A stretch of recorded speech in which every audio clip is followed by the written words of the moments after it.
this is Teacher Cyrus and welcome back to my channel. So today we will discuss about economics. So meron tayong mga tanong and then we will discuss or we will rationalize the choices. So hindi na natin patatagalin pa. Let's start our discussion. So our first question is, the following happens during a recession when a depression except blank. A. People love their jobs. B. Business rate bigger profits. C. Total spending drops. Or letter D. Production slows down. So the correct if we will say letter A, people love their jobs. So syempre, they love their jobs because we are in recession, on a depression. So meaning, mahirap ang ekonomiya. So mataas ang inflation rates. So that's why people love their jobs. So that they can they can buy their basic necessities at home because they have their jobs. So letter B, business rate bigger profits. So syempre, meron bang malaking kita sa panahon ng recession, na sa panahon ng recession is dito nagtitipid ang tao. So that's why letter B is the correct answer. So while letter C, total spending drops. So because spending drops because of mataas ang inflation rate. So kung mataas ang inflation rate, mataas ang interest rate kapag nag-i-invest ka sa central bank. So in order to maintain the inflation, kasi kung maraming cash flow, so it means inflation will become higher. So while if economy is not active, so the cash flow is not that active, so meaning mas mami-minimize ang pagtaas ng inflation rate. So that's why total spending drops so during recession. Letter D, production slows down. Syempre, kasi wala masyadong bumibili ng mga produkto. So, meaning, bababa ang production rate. So, that's why letter B is the correct answer. Business rate bigger profits. Number 2, two most important methods used by nations to restrict world trade are 1. Tariff, B. Import quota, 3. Monopoly, or number 4. Cartel. So the choices are A. 1 and 2, B. 1 and 3, C. 1 and 4, letter D. 1, 2 and 4. So before we'll start, kilalanin muna natin. So if we will say tariff, so ito ay isang imposition ng buwis, so it is a kind of buwis na ginagamit so during importation and exportation of products. Second is import quota is merong limitation. So kung ilang tonelada ang ini-import ng Pilipinas na bigas, so that is import quota. Best example for import quota. Number 3 is monopoly. So meaning meron lamang isang kumpanya ang nagsiservisyo or gumagawa ng naturang produkto. So number 4 is cartel. So if we will say cartel, it is a sort of business, maybe legal or illegal. So A is two most important methods used by nations to restrict world trade. So the best answer is letter A.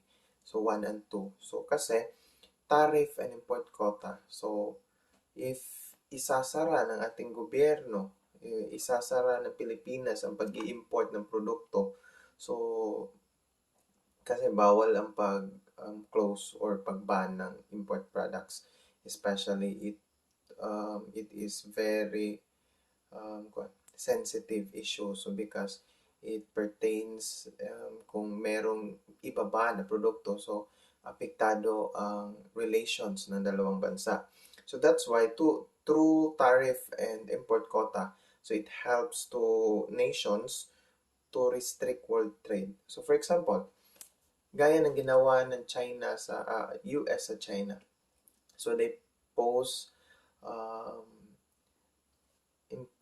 kanang pagtaas ng taripa or tariff.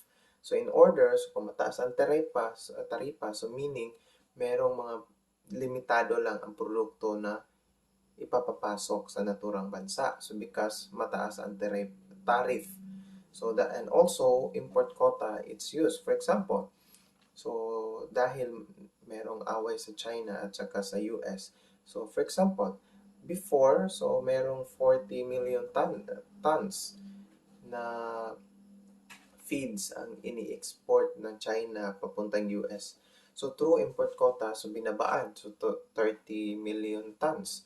So in order to help also na mag-boost ang um, local feeds companies sa US. So that is import quota. So that's why the correct answer is A, 1 and 2.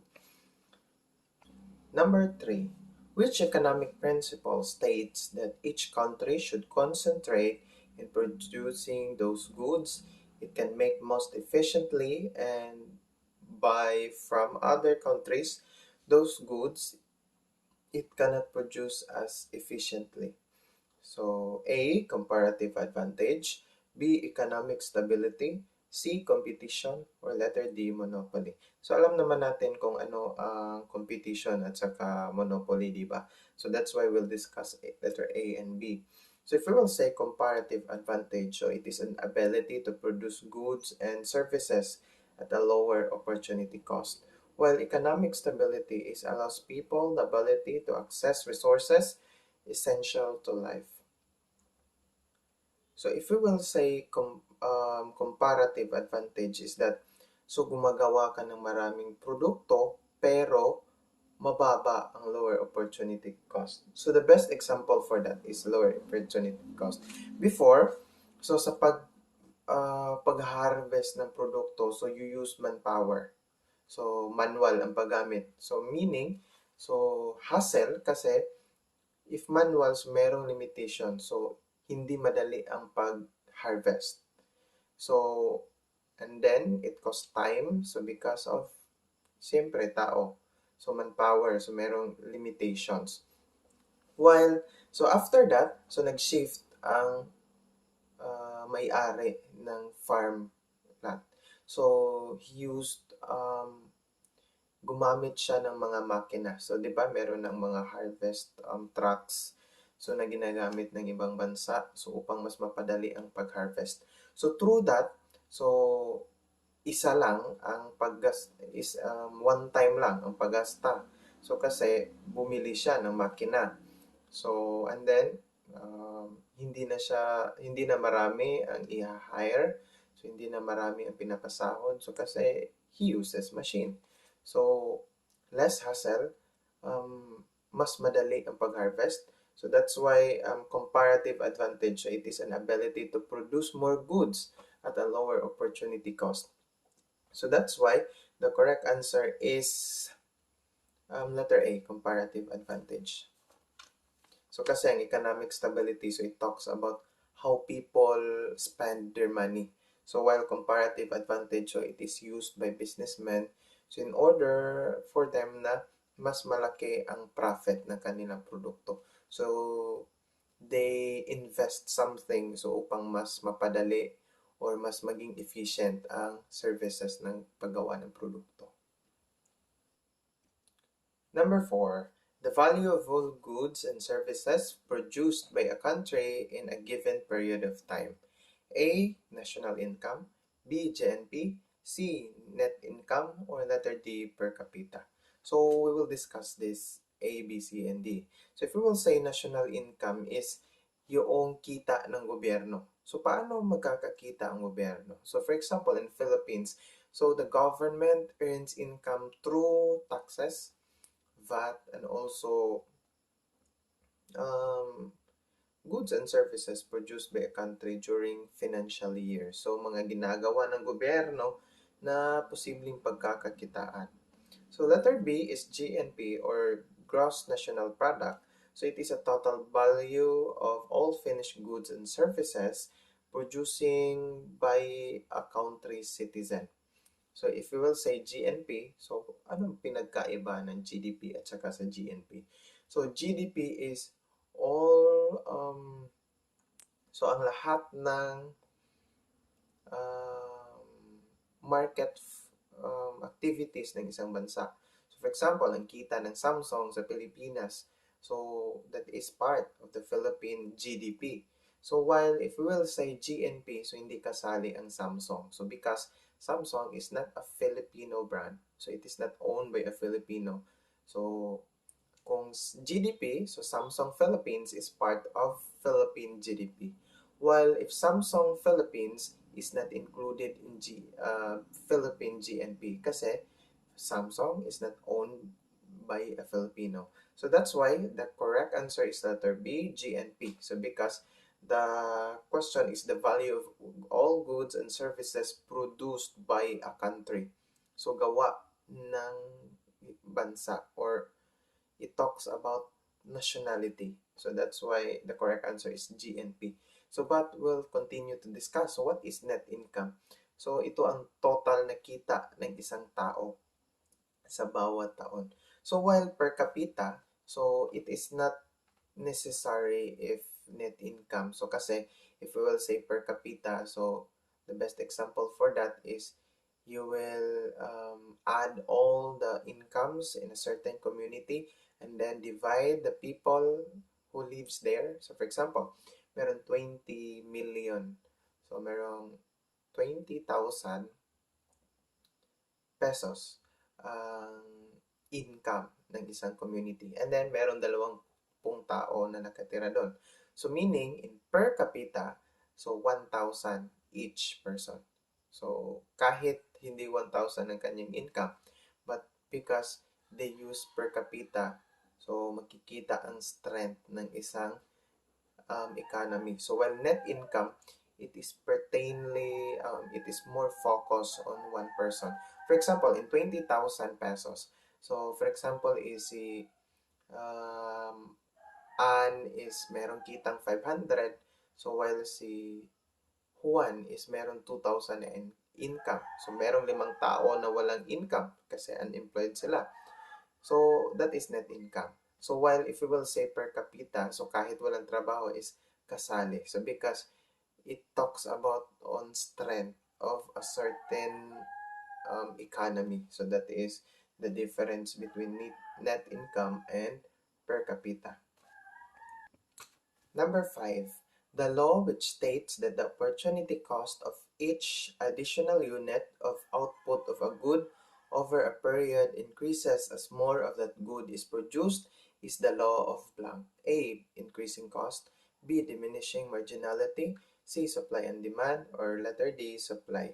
So if we will say, tumaas ang opportunity cost of a certain output. So for example, if ang paggawa ng cellphone is meron lamang, so the capital of each cellphone is 5,000 pesos. But due sa pagtaas ng mga bilihin, so or parts ng cellphone is tumaas ang capital ng bawat cellphone from 5,000 to 7,000 pesos. So meaning, so dala pa ng serbisyo at saka branding. So syempre tataas ang presyo na naturang cellphone. So that's why if we will say increasing cost is tumaas ang presyo. So that's why letter A is the correct answer. So but we will continue to discuss. So if we will say diminishing marginality. So for example, the best example for diminishing marginality is pagtutukoy ng kahirapan. So for example, the marginality of noting as a poor is merong 5,000 pesos each month na income ng bawat pamilya. So it is considered poor. So example lang ito. So if we will say diminishing marginality is binabaan from 5,000 to 4,500. So that is diminishing marginality. So if we will say supply and demand, so tumaas ang presyo ng bilihin kasi tumaas ang demand. So hindi not related no sa ating situation. So that's why the correct answer is increasing cost. Dahil sa pagtaas ng presyo ng mga sangkap or bilihin, tumaas din ang presyo nito. So the best example for it is, so dahil sa pagtaas ng presyo ng gasolina, So, tumaas ang transportation cost ng produkto. So, that's why napilitan ang farmer na itaas ang presyo ng kaniyang produkto kasi tumaas ang kanyang gastos sa pag-deliver ng kanyang produkto sa bawat pamilihan. So, that is increasing cost. So, that's why letter A is the correct answer. Number 6, when the government discusses to spending or increase taxes or both, it engages in blank. A. Expansionary fiscal policy. B. Concretionary fiscal policy. C. Financial policy. Or letter fiscal policy, or letter D. Stabilization policy. So we will discuss about what is expansionary fiscal policy and also concretionary fiscal policy. So if we will say expansionary fiscal policy, it is putting money into the hands of consumers. So the best example for this is meron tayo sa pandemya, hindi ba? So we are in the time of pandemic. So due to pandemic, so maraming nawalan ng trabaho. So meaning, kung maraming nawalan ng trabaho is marami ang nawalan ng kita or pera. So wala na silang pera na pambili ng mga basic necessities or mga produkto na kailangan sa bahay. So that is expansionary fiscal policy is ang pagbibigay ayuda. So for example, merong social amelioration program sa mga naapektuhan na mga trabahante. So binigyan ng 5,000, I think 5,000 or 10,000 pesos sa mga nawalan ng trabaho. So if we will say expansionary fiscal policy, so kasi nahirapan ang mga negosyante sa pawi or pagtitinda ng kanilang produkto kasi walang bumibili kasi marami ang nawalan ng trabaho.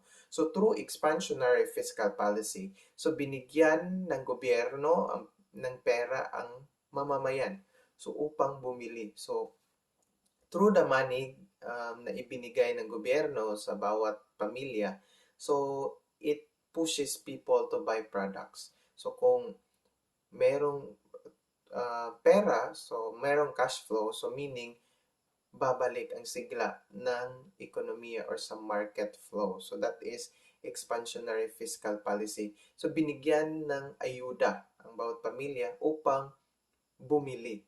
So that is expansionary fiscal policy.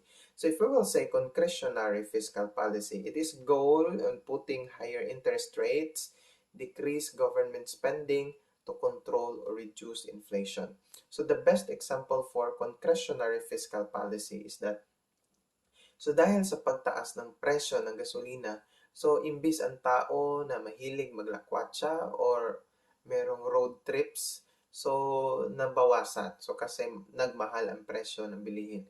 So concretionary fiscal policy is that the government limits people to spend money. So kasi the more you spend money, the more inflation rates will spike up. So that's why concretionary fiscal policy is kabaligtaran ng expansionary fiscal policy. So if we will say expansionary fiscal policy, ang gobyerno nagbibigay ng pera sa tao upang bumili. So while concretionary fiscal policy is pinahirapan ang tao so upang hindi masyadong gagastos. So kasi the more na hindi active ang market flow sa isang bansa, so the more na makokontrol ang inflation rate. So that's why in some countries, so malalaman ng isang tao na merong concretionary fiscal policy kasi tumaas ang presyo ng bilihin. Second is tumaas ang taxes. So the best example for that is California. So alam niyo ba merong stagflation ng California? So that's why in California, so they higher the taxes so in order to control the spending. So to control the masses spending their money. So the more mag-iimpok. So kasi kapag mamahal ang bilihin, so hindi masyadong magastos ang isang tao.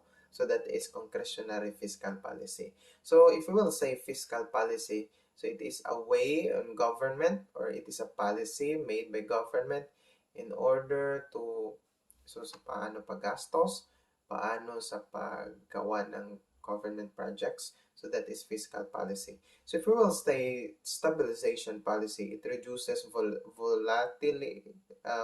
volatility and encourage welfare enhancing growth. So in stabilization policy is, so um,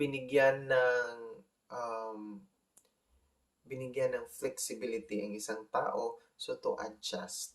So that is stabilization policy. So to adjust, so makikisama tayo sa market growth. So that is stabilization policy. So hindi masyadong mataas ang presyo, hindi rin masyadong mura.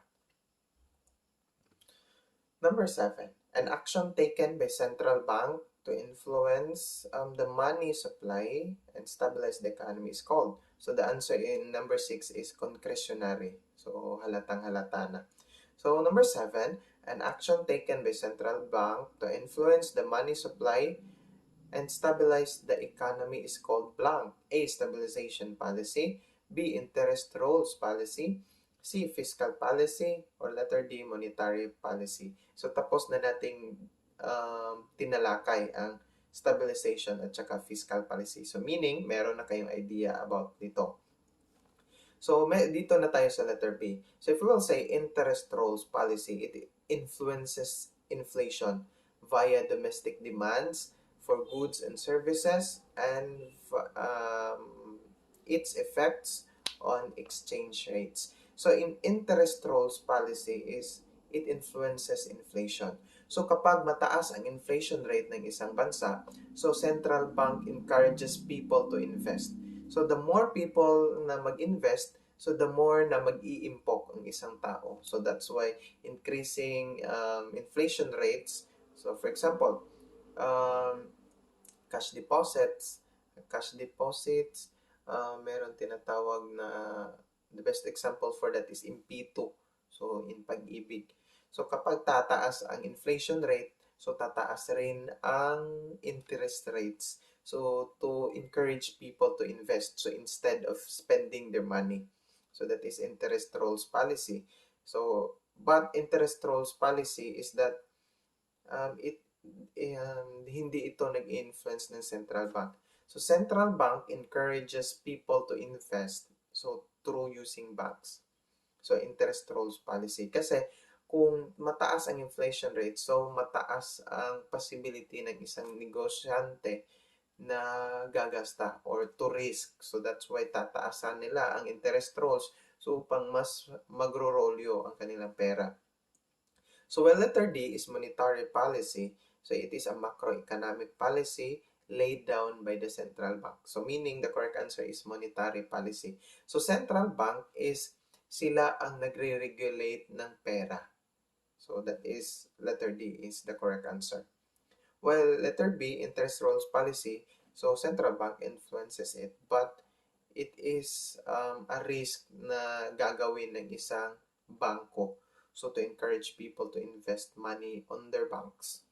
So number 8, the law which states that as more and more of one commodity is consumed, its additional or extra satisfaction decreases. Choices: A, marginal utility, B, diminishing marginal utility, C, diminishing return, or letter D, law of downward sloping demand. So if we will say marginal utility, so it talks about enjoyment. So while diminishing marginal utility, it is disenjoyment. So meaning, so kasi merong tao, so the more we eat food, so kasi merong mabubusog, so meron ding na mapulaan. So I don't know what is the Tagalog of mapulaan. So nagdi-disenjoy. So kasi the more you crave something is the more na kanang hindi mo magustuhan. So kasi palagi mo na itong kinakain. So the correct answer is letter B, diminishing marginal utility. Number 9, which economic system upholds the only right to private property and pursuit of profit to the exclusion of other considerations. A. Exaggerated capitalism. B. Moderate capitalism. C. Socialism. Or letter D. Communism. So the word itself, exaggerated. So that's why letter A is the correct answer. Exaggerated capitalism. Kasi moderate capitalism, socialism, and communism has its limitations. So while exaggerated capitalism is that the private companies are given unlimited rights. So in order to boost their business. So last number, which prescribes the abolition of private property by force? A. Exaggerated capitalism. B. Socialism. C. Communism. Or letter D. Moderate capitalism. So, exaggerated capitalism. So, syempre, hindi na ito ang sagot. Kasi, abolition of private property. Kasi, exaggerated capitalism is binibigyan ng upper hand ang mga negosyante or private properties. So if we will say socialism, it is a mixed economy. So pwede na makisalo ang gobyerno, so especially if that particular policy was abused. So that is socialism, semi-capitalist. So, well, letter C, communism. So, syempre, government is the owner of all products and goods and services. So, that's why the correct answer is letter C, communism. I do hope that you learned something about our discussions. Don't forget to hit like and subscribe to our channel. So, if you want to share this with your friends, don't hesitate to share it, especially to those who take the board exam. This is Teacher Cyrus. Thanks for watching and God bless us all.